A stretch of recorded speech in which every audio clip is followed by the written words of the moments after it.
wabarakatuh.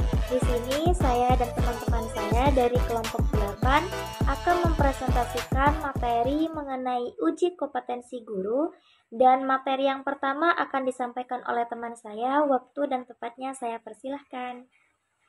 Baik, saya akan menjelaskan konsep UKG. UKG itu dibagi 4. Yang pertama sertifikasi dulu. Yang dimaksud sertifikasi dulu adalah portofolio saja. Yang kedua adalah sertifikasi sekarang, yaitu ada UKA atau UKG atau PPG. Yang ketiga ada hasil rata-rata UKG online. Nah, hasil rata-rata online ini ada 3 tahapan juga yang nanti akan keluar. Yang keempat adalah prinsip. Prinsip itu ada objektif, adil, transparan, dan akuntabel. Baik, selanjutnya saya akan menjelaskan tentang tujuan dari uji kompetensi guru atau UKG. UKG itu sebenarnya itu sangat penting untuk mendukung kualitas pendidikan di Indonesia. Ada 3 hal utama yang ingin dicapai, yaitu yang pertama itu ada UKG yang dilakukan untuk mendapatkan informasi atau gambaran tentang kompetensi yang dimiliki oleh setiap guru. Nah, informasi ini itu mencakup kemampuan profesional dan pedagogi yang dibutuhkan dalam proses pembelajaran. Dengan mengetahui tingkat kompetensi ini, kita bisa memahami sejauh mana kualitas pengajaran yang sudah diterapkan di lapangan. Yang kedua itu, hasil dari UKG digunakan untuk memetakan kompetensi guru. Dari peta kompetensi ini, pemerintah atau pihak terkait bisa merancang program pengembangan keprofesian berkelanjutan atau bisa disebut dengan PKB. Program ini bertujuan untuk meningkatkan kemampuan guru sesuai dengan kebutuhan mereka, sehingga pendidikan bisa terus berkembang lebih baik. Dan yang ketiga itu ada hasil UKG. Ini tuh menjadi bagian dari penilaian kinerja guru atau PKG. Nantinya hasil ini bisa dijadikan pertimbangan dalam memberikan penghargaan dan apresiasi kepada guru.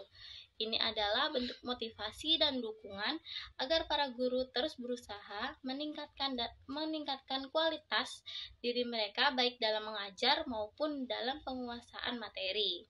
Jadi, UKG bukan hanya sekedar tes, tapi juga bagian dari upaya untuk memastikan pendidikan kita semakin maju. Kita itu bisa mendapatkan penghargaan yang layak atas kerja keras yang sudah dilakukan oleh mereka.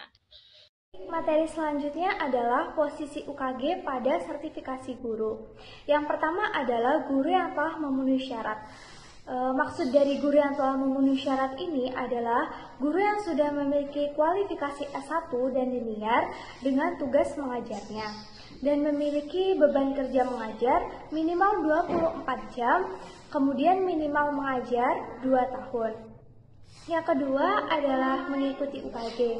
Mengikuti UKG ini yang telah mendapatkan nilai 70. Jadi, guru yang telah lulus UKG maka berlanjut pada tahap atau mengikuti PPG atau PLPG. PLPG ini adalah khusus bagi guru yang lulus S1 sebelum tahun 2005 dan menjadi guru sebelum tahun 2005. Maka guru tersebut bisa mengikuti PLPG.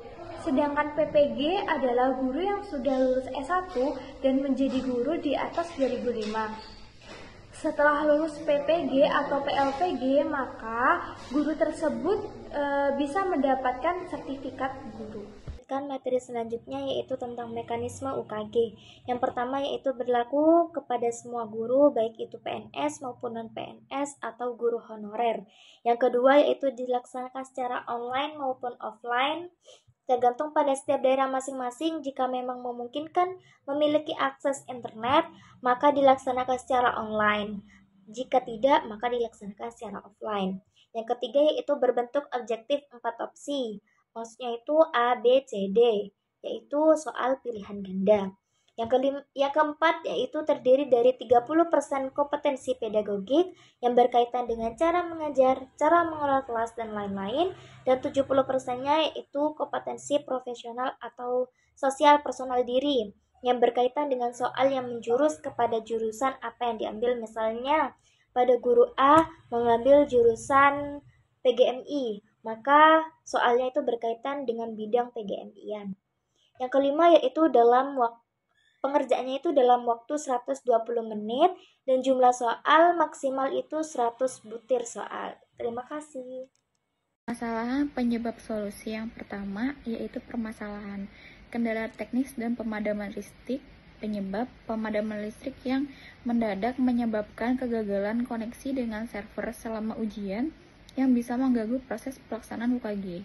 Solusi perlu disiapkan sumber listrik cadangan seperti genset, lokasi ujian, dan memperkuat sistem IT agar bisa lebih tahan terhadap gangguan.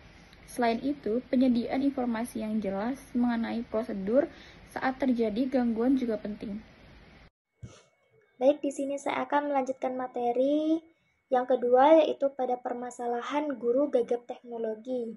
Penyebabnya itu kan tidak semua guru memiliki kemampuan yang cukup untuk menggunakan teknologi pada saat ini, sehingga kesulitan saat ujian berlangsung, terutama pada saat ujian online. Solusinya itu bisa mengadakan pelatihan dan workshop penggunaan teknologi bagi guru sebelum pelaksanaan UKG sehingga mereka lebih siap dan bisa lebih percaya diri. Terima kasih. Selanjutnya, permasalahan tidak linearnya bidang mata pelajaran dengan soal UKG. Penyebabnya ini bisa ada perbedaan antara materi yang diuji bagi guru bersertifikasi dan yang belum, yang dapat mengakibatkan ketidakpuasan dan kebingungan. Baik, slide yang selanjutnya yaitu kata-kata berlian yang berisi tentang guru yang baik tidak hanya mengajarkan ilmu, tetapi juga cara melihat dunia dengan lebih dekat dan dalam. Pendidikan sejati adalah tentang memahami, bukan sekedar hafalan. Sekian dari kelompok 8, kurang lebihnya mohon maaf. Wassalamualaikum warahmatullahi wabarakatuh.